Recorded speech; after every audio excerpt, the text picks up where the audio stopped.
कुंज बिहारी जय राधा माधव जय कुंज बिहारी जय गोपी जन वल्लभा जय गिरिवरधारी जय गोपी जन वल्लभा जय गिरिवरधारी जय यशोदनंदन व्रज जन रंजन जय यशोदनंदन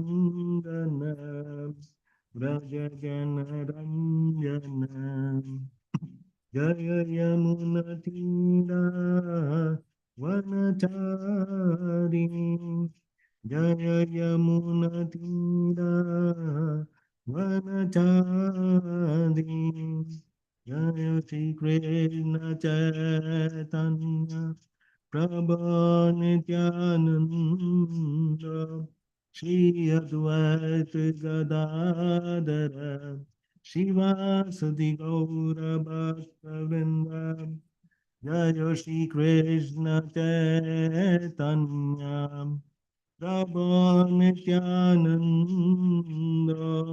श्री अद्वैत गदाधर शिवासदि गौर भक्तवृंद जय श्री कृष्ण चैतन्य प्रभु नित्यानंद श्री अद्वैत गदाधर शिवासदि गौर भक्तवृंद हरे कृष्ण कृष्ण कृष्ण हरे हरे हरे राम राम राम हरे हरे। जो भी डिवोटीज ज्वाइन करना चाहते हैं please join. Hare Krishna Krishna Hare Krishna Krishna Hare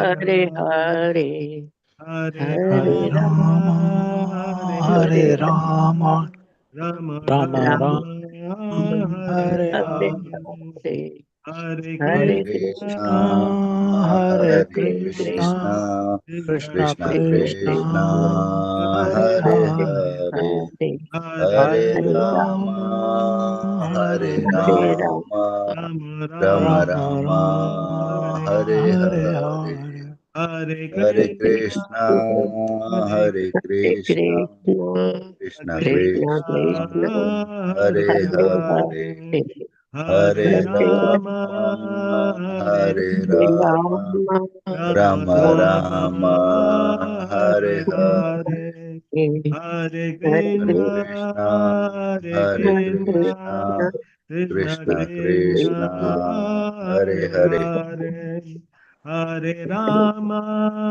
Hare Ram Ram Ram Ram Hare Hare Hare Hare Hare Hare Krishna Krishna Hare Hare Krishna Krishna Krishna Krishna Krishna Krishna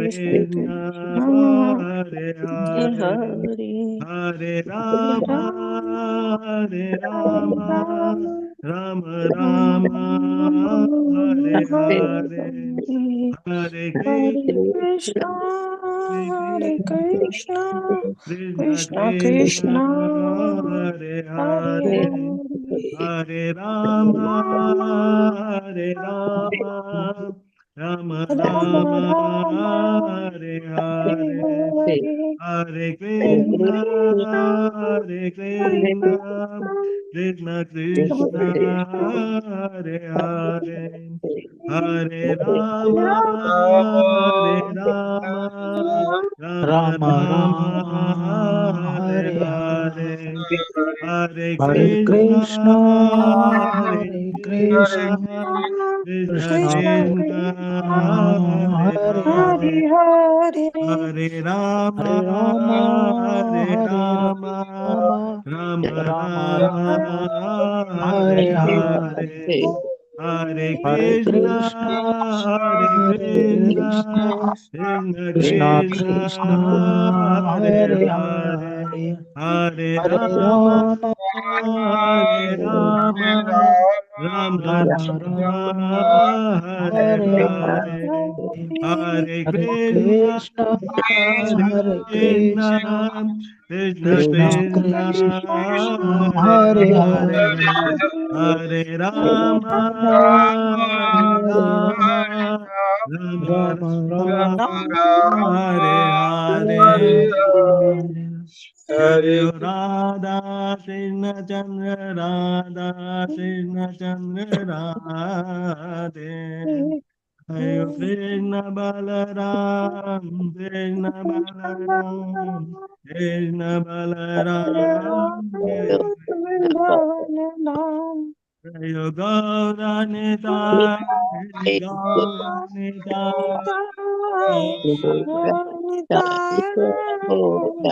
Jai Prabhupada Prabhupada, Prabhupada, Prabhupada, Jaya Srila Prabhupada, Prabhupada, Jaya Guru Deva, Gurudeva, Guru Deva, Gurudeva, Guru Gurudeva, Jaya Deva, Jaya Guru Deva. Deva.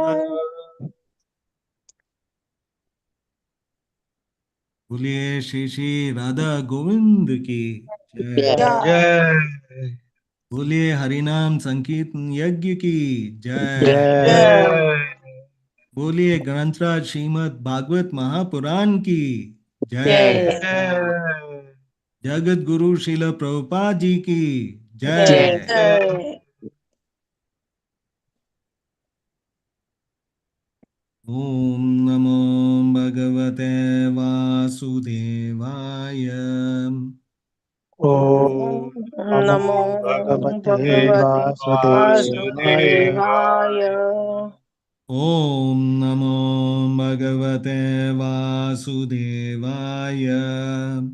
Om Om Namo Namo Bhagavate Bhagavate Vasudevaya. Vasudevaya. ओम नमो भगवते वासुदेवाय। Om Om Namo Namo Bhagavate Bhagavate Vasudevaya. Vasudevaya. नारायणं नमस्कृत्य Narayanam Namaskritya Namaskritya Narayanam Namaskritya, नरं चैव नरोत्तमं Naram Naram Jaiva Chaiva Narottamam, Narottamam Narottamam देवं सरस्वतीं व्यासं Devim Devim Saraswati Saraswatim Vyasam Saraswati Vyasam Vyasam, ततो जयमुदीरयेत्। Tato Tato Tato Jai Jayamudire Mudiraye नष्टप्रायेषु अभद्रेषु Nashtaprayeshu Nashtaprayeshu Abhadreshu Nashtu Abhadreshu Bhadretu, नित्यं भागवत सेवया Nityam Nityam Nityam Bhagavata Bhagavate Sevaya Bhagavate Sevaya भगवते उत्तमश्लोके Bhagavate Bhagavate Uttamam Uttamashloke Shloke Uttamastaloke, भक्तिर्भवति नैष्टिकी Bhakti Bhakti Bhaktirabhavati Bhavati Naistiki, Naistiki ॐ अज्ञानन्दतिम्रन्दस्य ज्ञानाञ्जनशलाकया चक्षुरुन्मिलितं येन तस्मै श्रीगुरुवे नमः।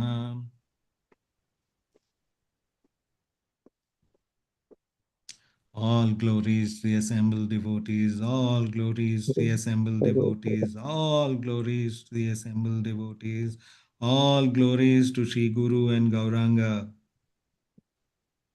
Srila Prabhupada ji ki jai.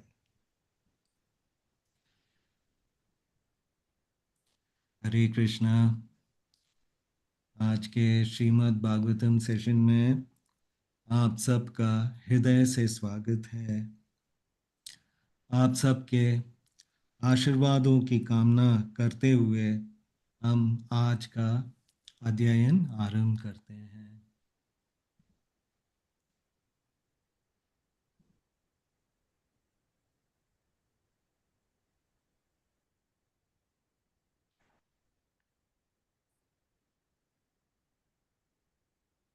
तो आज हम पढ़ रहे हैं श्रीमद् भागवतम तृतीय स्कंद छठा अध्याय, जिनका टाइटल है विश्व रूप की सृष्टि, और श्लोक नंबर 30।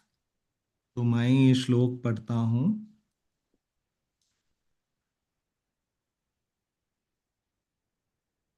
मुखातो अवर्तत ब्रह्मा पुरुषस्य कुरुद्धव यस्तु उन्मुखत्वाद्वर्णानां मुख्यो अबोध ब्राह्मणो गुरु। आप कृपया मेरे साथ ये श्लोक दोहराइए। मुखातो अवर्तत ब्रह्मा मुखतो आवृतत ब्रह्मा पुरुषस्य कुरु उद्धव पुरुषस्य कुरु उदय यास्तु उन्मुखत्वाद्वर्णानां यस्तु उन्मुक्तवाद्वर्णानाम् मुख्यो अबोध ब्राह्मणो गुरु। मुख्यो अभूतो ब्राह्मणो गुरु। मुखातो अवर्तत ब्रह्मा मुखतो आवृतत ब्रह्मा ब्रह्मा पुरुषस्य कुरु उद्धव पुरुषस्य कुरु यस्तु उन्मुखत्वाद्वर्णानां यस्तु उन्मुखत्वाद्वर्णानाम् मुख्यो अबोध ब्राह्मणो गुरु। मुख्यो अभूतो गुरु ब्राह्मणो गुरु। मुखातो अवर्तत ब्रह्मा मुखातो अवर्तत ब्रह्मा पुरुषस्य कुरु उद्धव पुरुषस्य कुरु उद्धव यस्तु उन्मुखत्वाद्वर्णानां यस्तु उन्मुखत्वाद्वर्णानाम् वर्णानां मुख्यो अबोध ब्राह्मणो गुरु। मुख्यो अभूतो ब्रह्मणो गुरु। ब्राह्मणो गुरु। धन्यवाद। जो भी भक्त इस श्लोक को पढ़ना चाहते हैं कृपया पढ़िए। हरे कृष्णा प्रभु जी। मुख तो अवर्तत ब्रह्मा पुरुषस्य कुरु वर्ध उद्धवः यस्तु उन्मत्त्वाद् वर्णानां मुख्यो अभूत ब्राह्मणो गुरु। हरे कृष्णा। हरे कृष्ण प्रभु जी। मुखतो वर्तत ब्रह्म पुरुषस्य कुरुद्वः यस्तुन्मुखत्वाद्वर्णानां मुख्यो भद्ब्राह्मणो गुरुः। हरे कृष्ण। हरे कृष्ण प्रभु जी।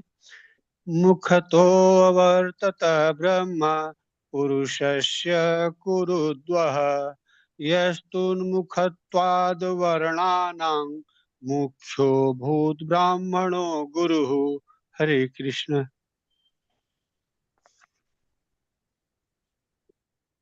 हरे कृष्ण।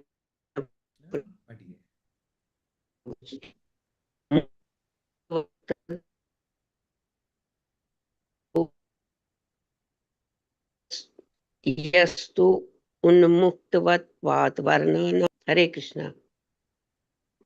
हरे कृष्णा प्रभु जी। मुखतो अवर्तत ब्रह्मा पुरुषस्य कुरु ऊर्ध्वः यस्तुन्मुखत्वाद्वर्णानां मुख्यो अभद् ब्राह्मणो गुरुः। हरे कृष्ण प्रभु जी। हरे कृष्णा प्रभु जी। मुखो तत् प्रवर्तत ब्रह्म पुरुषस्य कुरुध्वः यस्तुन्मुखो तद् वर्णानां मुखो अभूत् ब्राह्मण गुरु। हरे कृष्ण। हरे कृष्ण प्रभु जी। मुखतो अवर्तत ब्रह्म पुरुषस्य कुरुद्वः यत्सु मुखो तद्वर्णानां मुखो भवद ब्राह्मणो गुरु। हरे कृष्ण।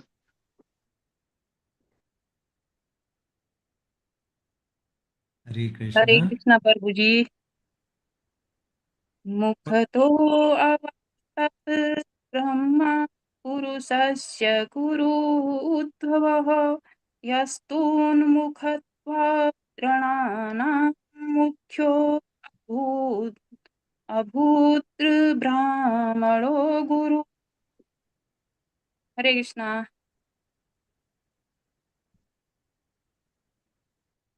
हरे कृष्ण। तो शब्दार्थ पढ़ता हूं।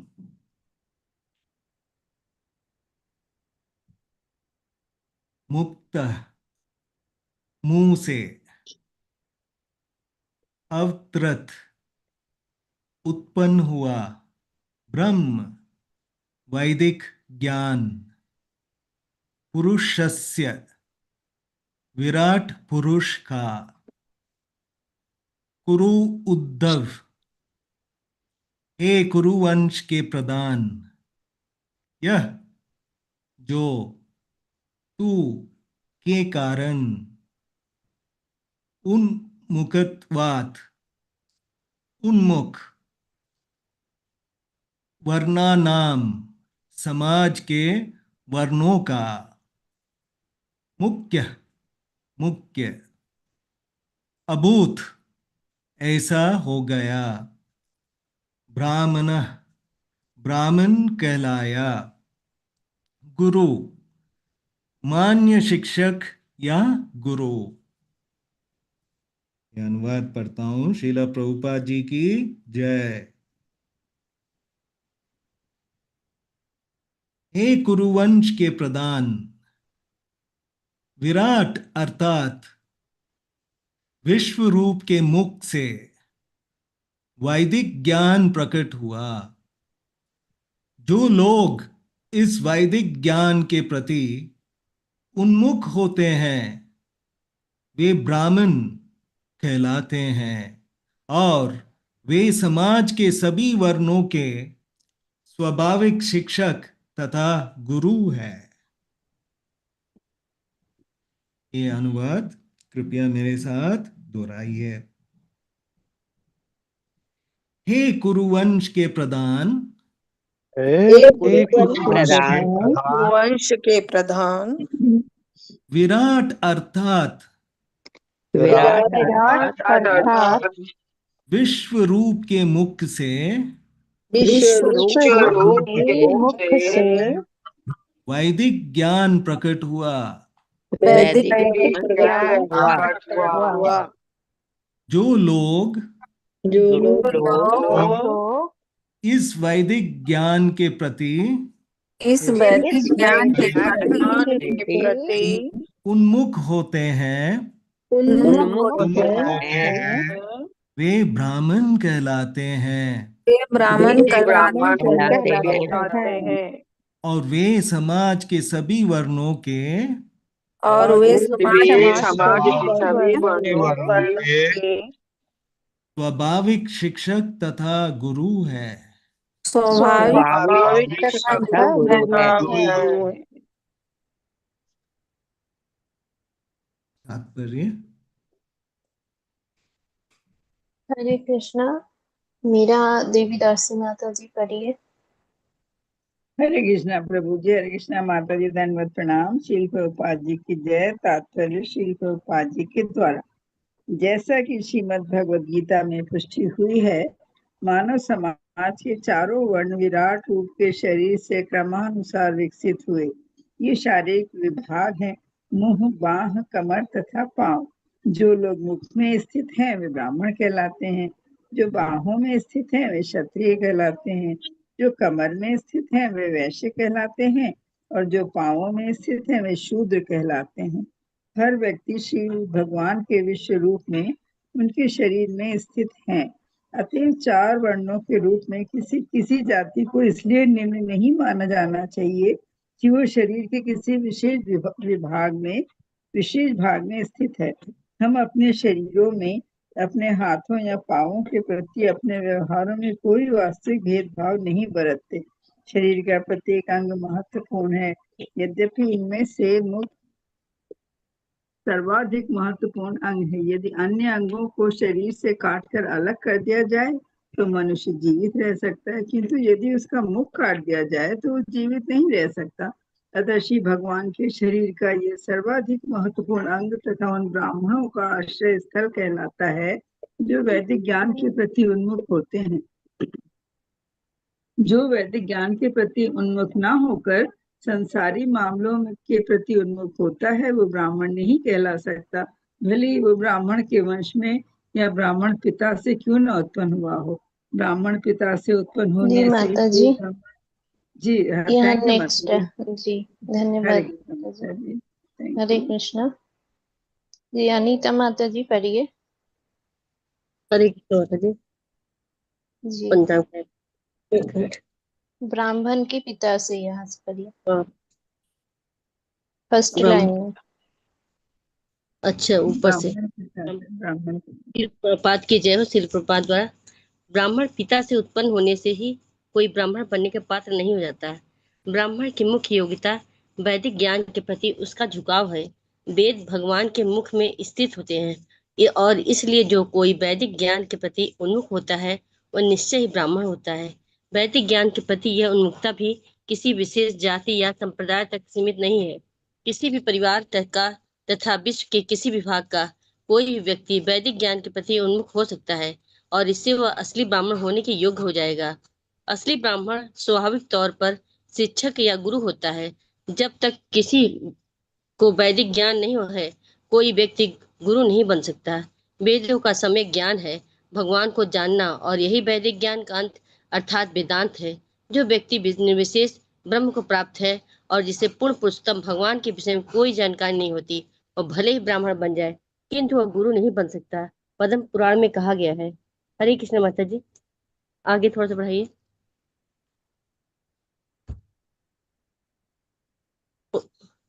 पद्म पुराण में कहा गया है, षष्ठकम कर्माणि पूर्णो विप्रो मंत्र तंत्र विशारदः अवैष्णो गुरुवन स्याद् वैष्णव सर्पचो गुरु। निर्विशेषवादी योग्य ब्राह्मण बन सकता है किंतु वह तब तक गुरु नहीं बन सकता जब तक वैष्णव के पद को अथवा भगवत भक्त को प्राप्त नहीं होता। आधुनिक युग में वैदिक ज्ञान के जी परम। माता जी, हरे कृष्ण माता यहाँ जी। नेक्स्ट डिवोटी को जी। जी माता हरे जी। कृष्णा आशा देवी माता जी पढ़िए।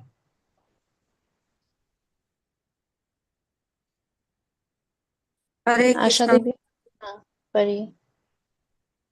निवेशवादी युग ब्राह्मण बन सकता है किंतु वह तब तक गुरु नहीं बन सकता जब तक वैष्णव के पद को अथवा भगवत भक्त पद को प्राप्त नहीं होता। आधुनिक युग में वैदिक ज्ञान के परम अधिकारी श्री चैतन्य महाप्रभु ने कहा है, किबा प्रिय किबा न्यासी शूद्र केने नाय এই কৃষ্ণ তবে তা সেই गुरु होय। कोई व्यक्ति ब्राह्मण शूद्र या सन्यासी हो सकता है किंतु यदि वह कृष्ण विज्ञान में निष्ठात होता है तो वह गुरु होने के योग्य है। चैतन्य चरित्र अमृत में 8.128 तब गुरु की योग्यता योग ब्राह्मण होना नहीं अपितु कृष्ण विज्ञान में निष्ठांत होना है। जो कोई भी वैदिक ज्ञान में निष्ठांत है वह ब्राह्मण है और केवल वही ब्राह्मण के शुद्ध वैष्णव है तथा कृष्ण विज्ञान की सारी जटिलताओं को जानता है, गुरु बन सकता है। हरे कृष्ण माता जी।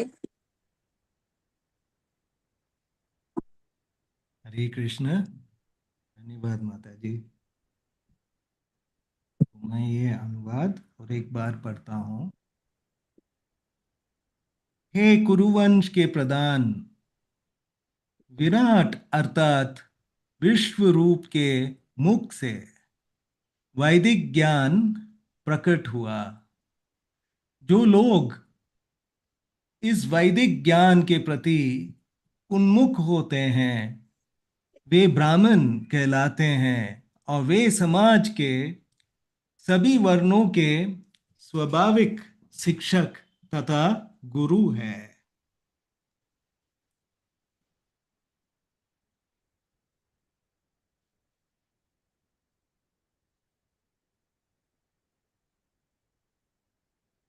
तो कल हमने श्लोक नंबर 26 से 29 तक विराट पुरुष की अद्भुत सृष्टि वर्णना का दर्शन किया। भागवत ने हमें दिखाया कि यह ब्रह्मांड कोई मशीन नहीं है, यह भगवान की चेतना से धड़कता हुआ जीवंत ब्रह्मांड है। तो कल हमने देखा कि विराट पुरुष चेतना से सक्रिय होता है।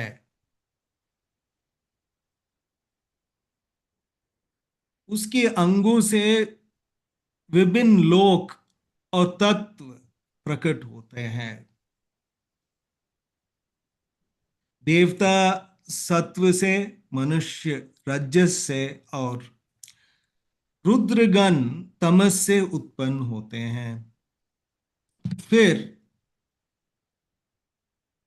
आगे के श्लोक में हमें बताया गया कि भुवरलोक पृथ्वी और स्वर्ग के बीच का सूक्ष्म क्षेत्र है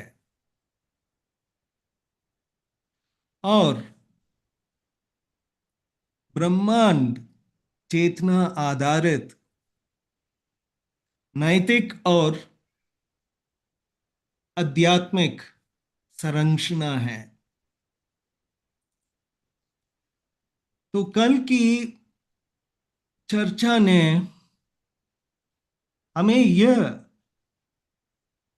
अनुभूति कराई कि सृष्टि केवल पदार्थ नहीं बल्कि यह भगवान की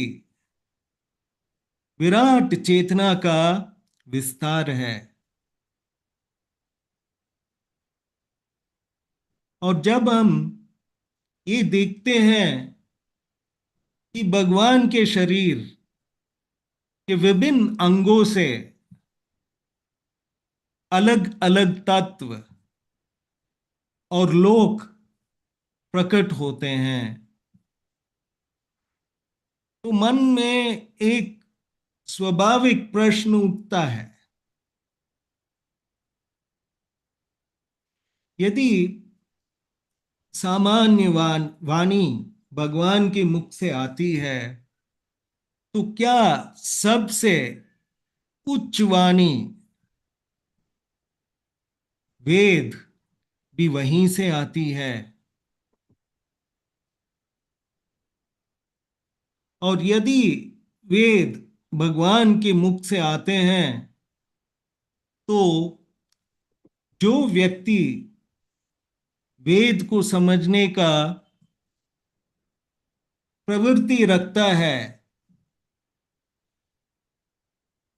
वह विराट पुरुष के किस स्थान पर बैठा है। यही आज के श्लोक का रहस्य है। विराट पुरुष के मुख से वेदों का प्रकट होना और ब्राह्मणत्व का वास्तविक अर्थ,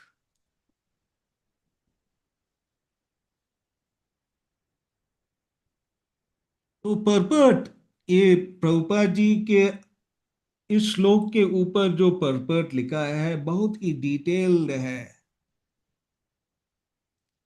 और विराट पुरुष और वर्ण व्यवस्था के संबंध को बहुत अच्छी तरह उन्होंने परपट में हमें समझाया है।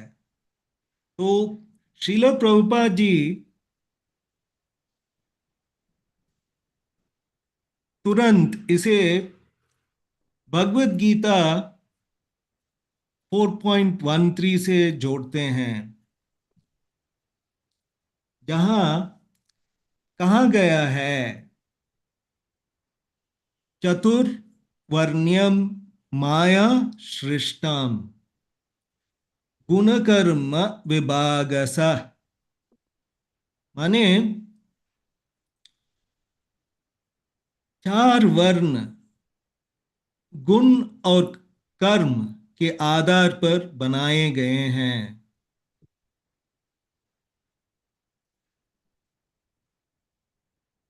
विराट पुरुष के अंगों से वर्णों का प्रतीकात्मक उद्भव होता है।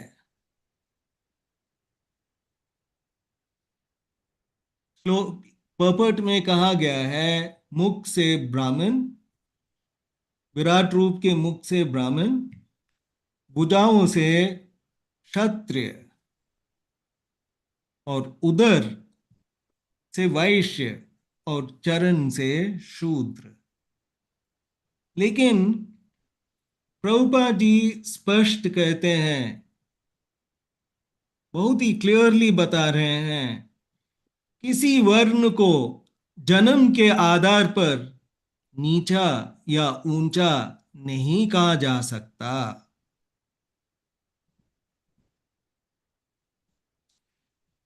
जैसे शरीर के सभी अंग आवश्यक है, वैसे ही समाज के सभी वर्ण आवश्यक है।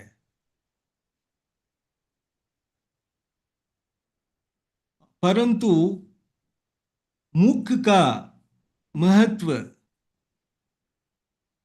इसीलिए अधिक है क्योंकि जीवन मुख से चलता है, भोजन प्रसाद,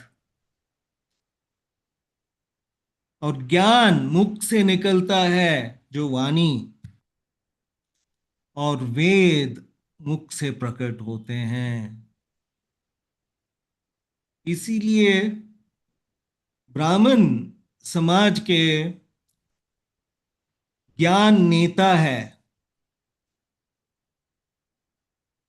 प्रभुपाद जी बहुत ही क्लियरली कहते हैं कि जन्म से नहीं, ब्राह्मण को जन्म से नहीं लेकिन वेद ज्ञान की प्रवृत्ति से समझा जाता है।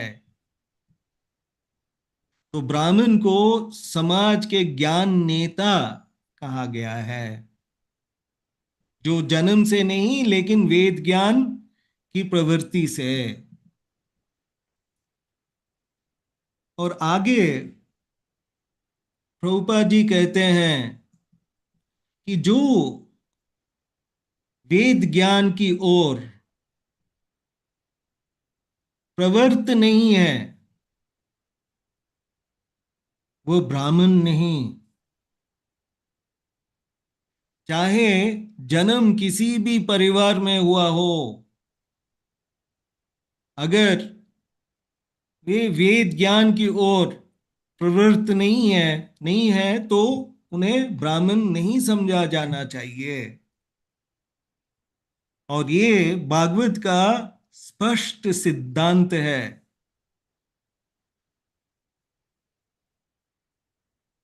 भगवत गीता में 18.42 श्लोक में श्लोक ऐसा है, समोदमस्तप शौचम शांतिरर्जवम् एव च ज्ञानं विज्ञानम् आस्तिक्यं ब्रह्म कर्म स्वभावजम्। तो यहाँ पे बहुत ही भगवान कृष्ण के मुखारविंद से ब्राह्मण का जो गुण है वो बहुत ही क्लियरली यहाँ पे कैप्चर किया गया है। तो ब्राह्मण, इस श्लोक में ब्राह्मण के 9 गुण कहा गया है। पहला है समा, माने मन की शांति। ब्राह्मण को मन को शांत रखना है और इंद्रियों को अनावश्यक विषयों से हटाना है और एक ब्राह्मण के भीतर स्थिरता बनाए रखना चाहिए। ये जो बताया गया है अंदर का संतुलन है। तो ये पहला गुण है। दूसरा गुण है दमः, माने इंद्रियों का नियंत्रण। तो इंद्रियों को अपने नियंत्रण में रखना है।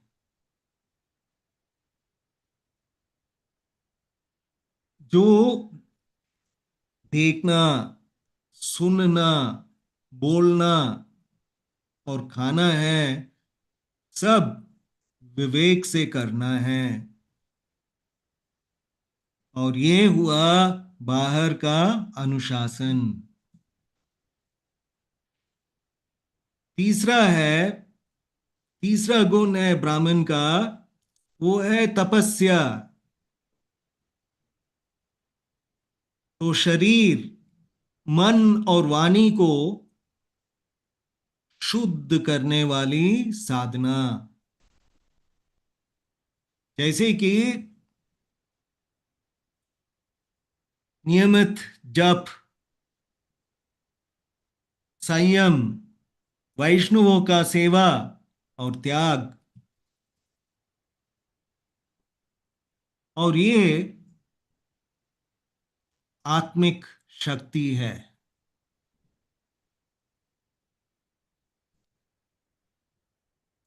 फोर्थ पॉइंट है शौचम, शुद्धता। और ये शुद्धता यानी शौचम 2 प्रकार की है। बाह्य शुद्धता माने स्वच्छता और सादगी, और दूसरा है बहुत ही इंपॉर्टेंट आंतरिक शुद्धता। ईर्ष्या, द्वेष, छल से हृदय को मुक्त रखना। और ये पवित्रता है। 5वां गुण शांति माने क्षमा। कठिन परिस्थितियों में धैर्य रखना। दूसरों की गलतियों को क्षमा करना और मन में कटुता न रखना। तो ये हृदय की कोमलता है। और दूसरा गुण है आर्जवम, माने सरलता।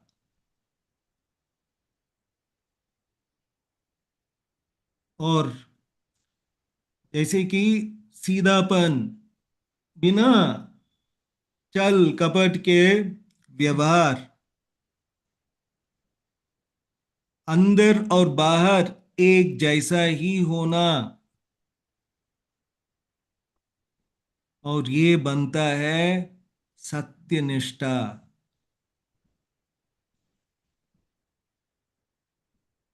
दूसरा गुण, सातवां गुण, ज्ञानम। ज्ञान माने शास्त्रीय की ज्ञान, शास्त्रों, वेद, उपनिषद, भागवत, भगवत गीता। तो इनका अध्ययन और समझ, और ये इससे बौद्धिक योग्यता बन जाता है।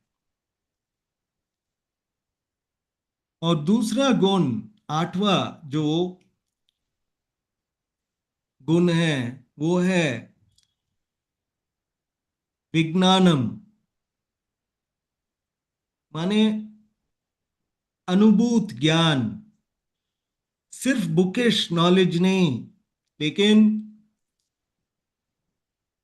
माने केवल पढ़ा हुआ ज्ञान नहीं, बल्कि अनुभव से प्राप्त ज्ञान। और शास्त्र को जीवन में प्रयोग। और ये आत्मिक अनुभूति दिलाती है। और लास्ट जो गुण एक ब्राह्मण के लिए जो बताया गया है, वो है आस्तिक्यम, माने श्रद्धा, भगवान, शास्त्र, गुरु और धर्म में अटूट विश्वास। ये ब्राह्मण का मूल गुण है। एक ब्राह्मण का एक ये बहुत ही मूल गुण है। और ये आध्यात्मिक आधार है।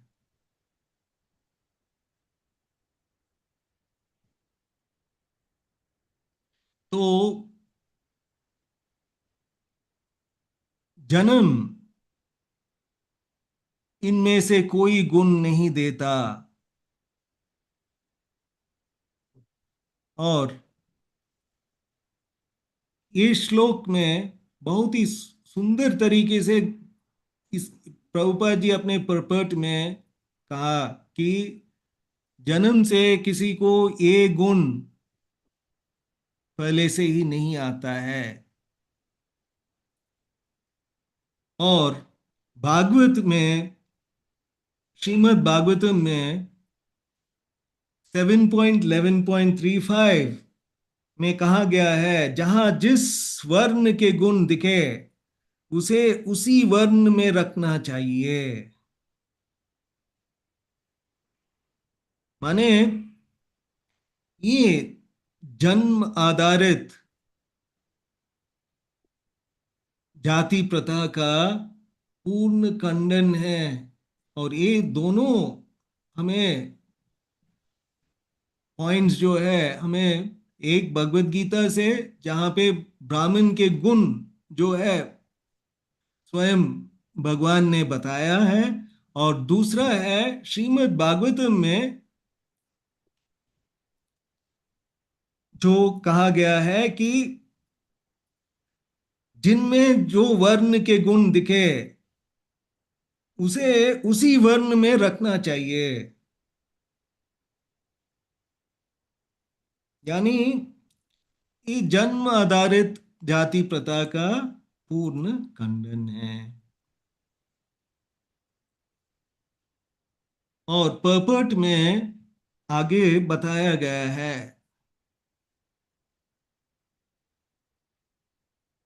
वेदों का पूर्ण ज्ञान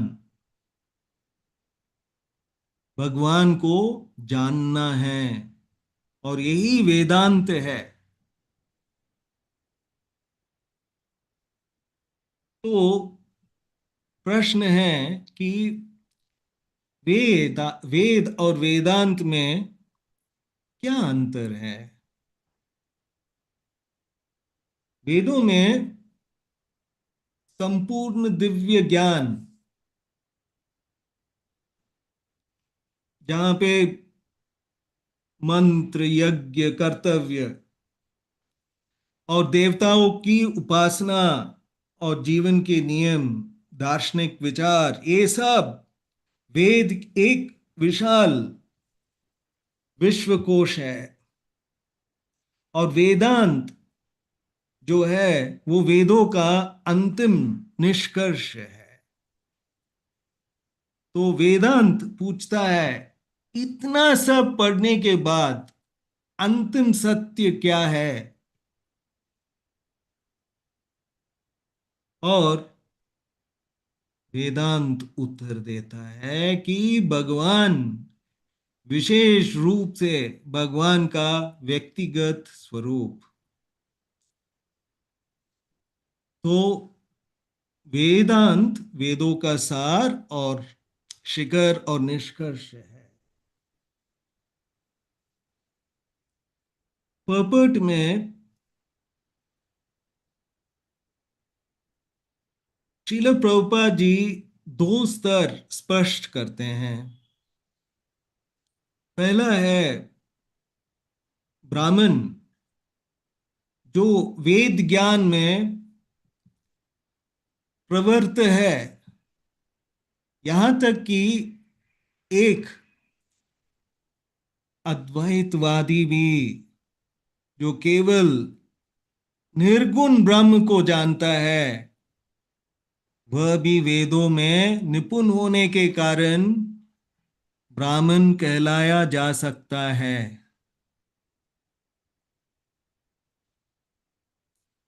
और दूसरा स्तर में प्रभुपाद जी गुरु के बारे में बताया है। जो गुरु किसे बताया जा सकता है? जो भगवान कृष्ण के तत्व, कृष्ण तत्व जानता है, वो भगवान के व्यक्तिगत स्वरूप, गुण, लीला और तत्व को जो जानते हैं, उन्हें गुरु माना जा सकता है। और इस पॉइंट को सिद्ध करने के लिए प्रभुपाद जी ने दो अत्यंत महत्वपूर्ण प्रमाण देते हैं। पहला है पद्म पुराण का निर्णायक श्लोक, और दूसरा है चैतन्य महाप्रभु का अमर उपदेश। तो पद्म पुराण का ये श्लोक जो इस पर्पट में बताया गया है, उससे हमें ये ज्ञान मिलता है कि एक ब्राह्मण चाहे श्रेष्ठ कर्म माने में निपुण हो, और चाहे मंत्र तंत्र में अत्यंत विद्वान हो, यदि वह वैष्णव नहीं है तो वह गुरु नहीं बन सकता। ये बहुत ही इंपॉर्टेंट पॉइंट प्रभुपाद जी बहुत ही क्लियरली स्पष्ट करता है। और दूसरी ओर यदि कोई व्यक्ति वैष्णव है, भले भले ही वह किसी निम्न कुल में जन्मा हो, वह गुरु बन सकता है। तो ये श्लोक जन्म आधारित श्रेष्ठता को पूरी तरह समाप्त कर देता है। तो गुरु पद केवल भक्ति और कृष्ण तत्व से मिलता है। और आगे श्री चैतन्य महाप्रभु का अमर उपदेश, जो महाप्रभु कहते हैं, किबा विप्र किबा न्यासी शूद्र केने नय ये कृष्ण तत्व वेत से गुरु हाया। तो कोई ब्राह्मण हो, कोई सन्यासी हो और कोई शूद्र हो, इससे कोई फर्क नहीं पड़ता। यदि वह कृष्ण तत्व जानता है तो वो गुरु है। तो यहाँ पे महाप्रभु गुरु पद को जन्म, वर्ण, सामाजिक स्थिति सबके ऊपर उठा देते हैं।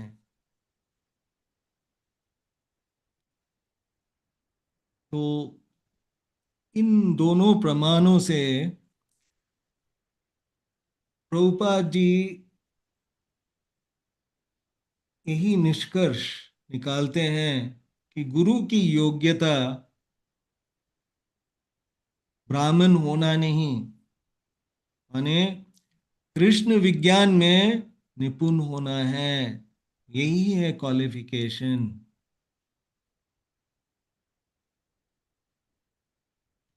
तो ये जो है भागवत धर्म का शिखर है। तो प्रभुपाद जी कहते हैं कि वेद ज्ञान की प्रवृत्ति किसी जाति या देश तक सीमित नहीं है।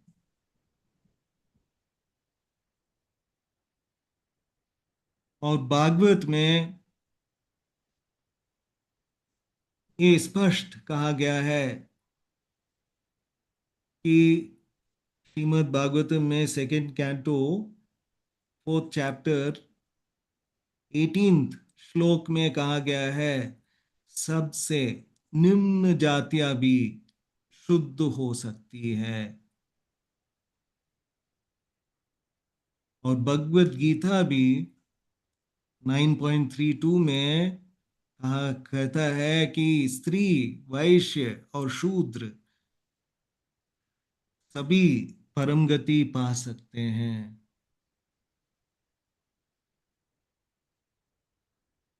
तो महाप्रभु ने रूप और सनातन को भी उच्चतम पद दिया और हरिदास ठाकुर को नामाचार्य बनाया। इसीलिए वर्ण जन्म से नहीं, योग्यता और भक्ति से है।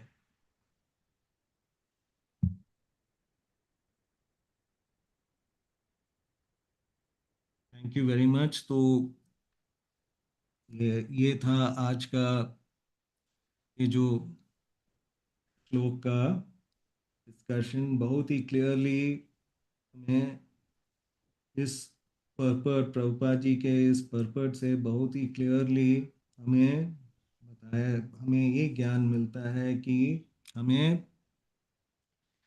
कि एक ब्राह्मण को क्वालिफिकेशन, ब्राह्मण या ब्राह्मण अद्वैतवादी भी बन सकता है, लेकिन गुरु बनना तभी बन सकता है जब वे कृष्ण तत्व को पूरी तरह से जानते हैं। वे एक वैष्णव बनना चाहिए। तो यहीं रुकते हैं आज। कुछ पॉइंट्स, डिस्कशन, कुछ चर्चा या कुछ कमेंट्स है तो कर सकते हैं, लेकिन मैं एक विनती करूंगा उससे पहले कि कोई भी वक्त आज का ये जो चर्चा हुआ उसका उसे आप समराइज कीजिएगा।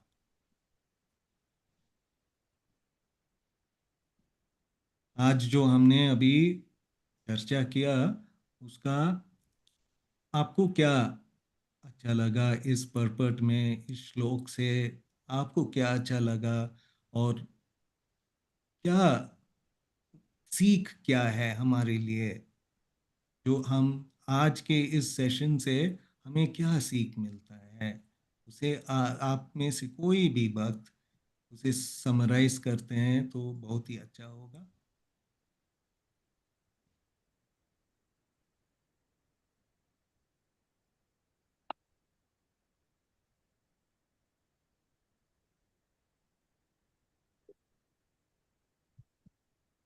हरे कृष्णा।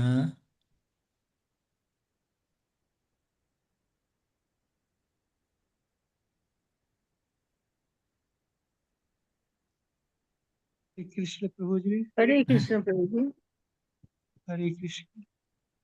हाँ जी, रमाकांत जी, आप कुछ बताना हरे चाहते कृष्ण प्रभु जी, सादर प्रणाम। तीसरे जो स्कंद का छठा अध्याय का 30वां श्लोक हमने पढ़ा, आपके माध्यम से जो शिक्षा मुझे मिला, इसमें मुझे यह लग रहा है कि बताया जा रहा है कि परम पुरुष भगवान ने समस्त इंद्रियों, उनके अधिष्ठाता देवताओं तथा उनकी उनकी शक्तियों की रचना की, ताकि जीव इस भौतिक जगत में अपने पूर्व कर्मों के अनुसार अनुभव कर सके। इसमें हमको मुख्य रूप से यह समझ आया, भगवान समस्त इंद्रियों और उनकी शक्तियों के मूल स्रोत हैं। प्रत्येक इंद्रियों के पीछे एक अधिष्ठाता देवता कार्य करते हैं। जीव स्वयं स्वतंत्र रूप से कुछ नहीं कर सकता, वह भगवान द्वारा प्रदत्त शरीर, इंद्रियों और शक्ति का उपयोग करता है, और इन इंद्रियों का सर्वोत्तम उपयोग भगवान श्री कृष्ण की सेवा में करना ही जीवन की सिद्धि है। जैसे किसी मशीन के सभी पुर्जे बनाने वाले का जो मैन्युफैक्चरर है उसके द्वारा लगाए जाते हैं, और उनका सही उपयोग निर्माता के उद्देश्य के अनुसार ही होता है, उसी प्रकार प्रभु जी हमारी इंद्रियां भगवान की देन है।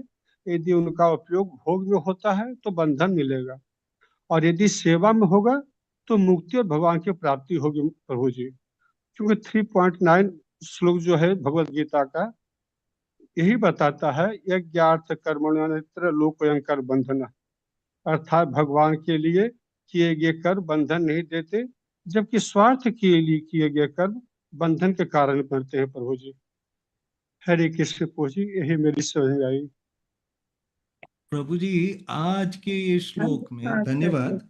हाँ जी, आप कोई दूसरा बताना चाहते हैं, बताइए। धन्यवाद प्रभु जी।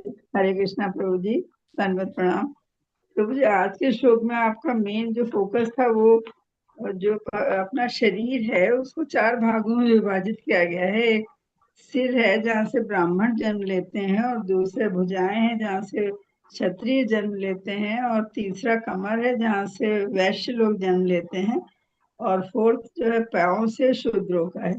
मगर भगवान ने ये बताया है कि ये तो सब ठीक है कि सबसे ये होता है, जो ब्राह्मण जो अपना शरीर के किसी भी अंग से अगर किसी अंग को काट भी दिया जाए तो भी हमारा इतना नुकसान नहीं होता, हमारा शरीर चलता रहता है। मगर मेन अंग जो होता है मुख होता है, अगर मुख ही काट दिया जाएगा, मुख ही को अलग कर दिया जाएगा तो शरीर नहीं चल सकता है। और मुख का मतलब इक्वल टू ब्राह्मणों जो रखा गया है कि मुख जो है मुख से ब्राह्मण होते हैं, तो इसीलिए ब्राह्मणों को भी सबसे ऊंचा दर्जा दिया गया है। मगर ब्राह्मण के लिए भगवान चैतन्य ने भी बोला था, और पद्म पुराण वगैरह इन सब में भी लिखा गया है कि जो है कोई जन्म से कोई भी चाहे ना ब्राह्मण बनता है, ना कोई वैश्य बनता है, ना कोई शूद्र बनता है। सब अपने, इसीलिए भगवान ने 4 वर्ण बनाए हैं, और उसमें 4 वर्ण बनाए, मगर वो सब अपने ज्ञान के आधार पर ही और किसको कितना ज्ञान है, जिसको भगवान का तत्वतः ज्ञान है वो ब्राह्मण बन सकता है, वो ब्राह्मण है और वही वैष्णव कहलाएगा। और एक वैष्णव, एक सच्चा वैष्णव जो कृष्ण देवता है, वही वैष्णव और गुरु बनने के योग्य होता है। और बाकी जो है सब शरीर को चलाने के लिए, जैसे सब पूरे शरीर के सारे अंगों को चलाने के लिए पूरे शरीर की जरूरत होती है, उसी तरह समाज को चलाने के लिए चारों वर्णों की जरूरत होती है। अगर सब लोग मिलजुल कर काम करेंगे तो शरीर भी अच्छे से चलता रहेगा और समाज भी अच्छे से चलता रहेगा। मगर बस यही है कि सबसे ऊंचा दर्जा ब्राह्मण को इसलिए दिया गया है क्योंकि वो हर चीज का ज्ञाता है और उसको भगवान के बारे में सब कुछ पता है। अगर कोई शूद्र है, जैसे हरिदास ठाकुर भी थे, रूप गोस्वामी, सनातन गोस्वामी का भी पद छोटा था, मगर फिर वो लोग, उनको भी चैतन्य महाप्रभु ने ऊंचा दर्जा दिया क्योंकि उनको भी भगवान का पूर्ण नॉलेज था और वो भगवान को तत्वतः जानते थे। तो इसलिए कोई भी जो भगवान को तत्वतः जानता है वो वैष्णव भी बन सकता है, चाहे वो किसी भी वर्ण में पैदा हुआ हो। प्रभु जी शायद यही, बस इतना ही कुछ हमको समझ आया। देखिए और आप गुरु भी लोग बनने का अधिकारी हो सकता है, बनने चाहे वो का किसी भी अधिकारी जाति वही है। हाँ, हाँ। माता जी वेरी नाइसली आपने समराइज किया, बहुत ही ब्यूटीफुल, बहुत ही अच्छे तरीके से आपने समराइज किया, धन्यवाद। तो प्रभु जी, और आपने जो ब्राह्मण बनने के जो 9 गुण बताए थे, उसमें जो था इंद्रियों का नियंत्रण वाला नंबर 2nd पॉइंट जो था, उसका क्या वर्ड था, वो हमने लिखा क्या नहीं। ना माता जी, ये श्लोक जो है भगवत गीता के श्लोक में, ये बहुत ही अच्छे तरह से समझाया है। ये श्लोक नंबर मैं बता रहा हूँ आपको। ब्राह्मणों का गुण जो है भगवत गीता का 18.42, आप देखिए 18.42, उधर जी जी। भगवान के मुखारविंद से ही उन्होंने बताया है। ये ये जो 9 गुण है, उसमें बहुत ही क्लियरली बताया गया है। ठीक है प्रभु जी, चेक कर लेंगे उससे। Please, thank thank you, you Prabhu ji, thank you so much Prabhu thank ji. You. तो आज का हरिनाम की महिमा में बढ़ते हैं, आगे बढ़ते हैं। तो भागवत कहता है कि नाम स्मरण भगवान का प्रत्यक्ष संग है। जब हम हरिनाम जपते हैं तो हम केवल भगवान को पुकार नहीं रहे होते हैं, हम भगवान को अपने भीतर सक्रिय कर रहे होते हैं। हरिनाम वह शक्ति है जो हमें भगवान के मुख से निकले वेदों से जोड़ती है और भगवान के हृदय से निकली करुणा से भी जोड़ती है। तो आइए बहुत ही प्रेम से हरिनाम का चैंटिंग करते हैं। और प्रभु जी वो थोड़ा सा और बता दें। मैं बताता हूँ एक। तो वेद क्या है? संपूर्ण ज्ञान, माने हाँ, पूरा नॉलेज है उसमें। पूरा नॉलेज है। और वेदांत क्या है? उसका निष्कर्ष होता है। और निष्कर्ष क्या है? एंड ऑफ द डे उसमें निष्कर्ष यही है कि ये जो सब वेदों को पढ़ने के बाद आपको उससे क्या निष्कर्ष मिलता है, वही है वेदांत। अच्छा। करेक्ट है ना? तो हम्म, भगवान भगवान के बारे में जब हम समझते हैं कि भगवान श्री कृष्ण ही सभी है, तभी हम वेदांत, यही है वेदांत का निष्कर्ष, और कुछ नहीं है। बहुत ही तो फिर वेदांती कहलाते हैं। सही है जी। तो यही है। धन्यवाद। थैंक यू प्रभु जी। हरे कृष्ण। हरे कृष्ण। तो हरि नाम का चैंटिंग करते हैं। हरे कृष्णा कृष्णा कृष्ण हरे हरे, हरे राम राम राम हरे हरे, हरे कृष्णा कृष्ण कृष्ण हरे हरे, हरे राम राम राम हरे हरे, हरे कृष्ण कृष्ण कृष्ण हरे हरे, हरे राम राम राम हरे हरे।